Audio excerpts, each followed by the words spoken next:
And it was like automatic, you know. He wanted to go to the end, to ejaculation, and I was just like an object for him.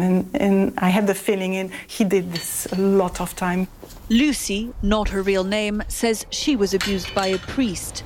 So do Lienée Moreau and Laurence Poujade. None of their alleged abusers have ever faced trial. This is the story of the Broken Women of St. John.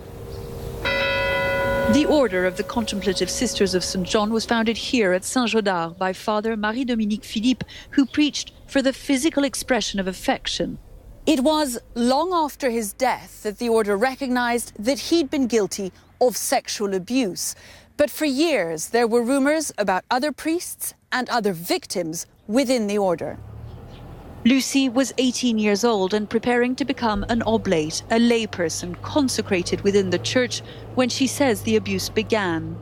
You can be 18 or 16 or 20. When you have not experienced sexuality and you have suddenly in front of you the sex of a man, it's just a shock. It took Lucy 15 years to be able to talk about it. She then says the church wouldn't listen. In the criminal courts, the statute of limitations had expired.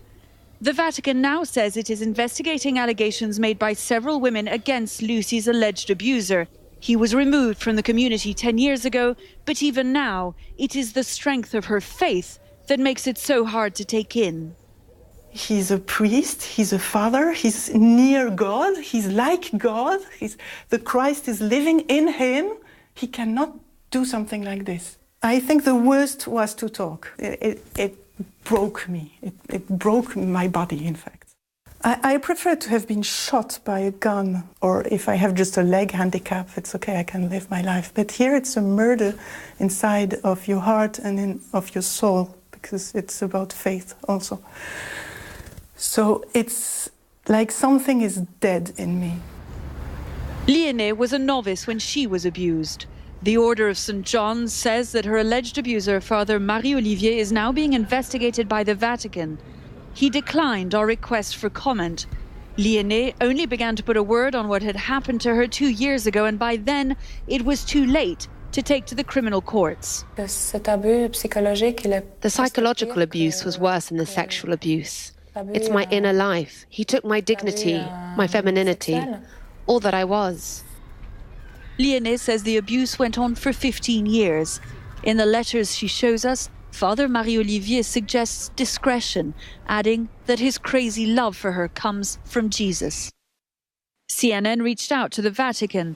Its spokesman wouldn't comment on any specific allegations, but did confirm that several clerics belonging to the Congregation of St. John were being investigated. Laurence is a former nun who now heads a victims' organization. We are talking about victims who don't speak out. But what about those who went straight to psychiatric hospitals? What about those who mutilated themselves? I know of one case. Her parents called me to tell me that she had cut out her own tongue. What can you say? What happened for a victim to do that? Not all of the abuse took place here, but the order says that over the course of the last 45 years, 5 priests have been found guilty of sexual abuse in civil courts, with 3 under investigation. Furthermore, 2 priests have been found guilty of abuse in church courts. French authorities wouldn't comment, but the Order of St. John gave CNN a statement saying that it accepted that errors had been made in the past in the handling of cases of sexual abuse because of a lack of awareness of the suffering caused to the women.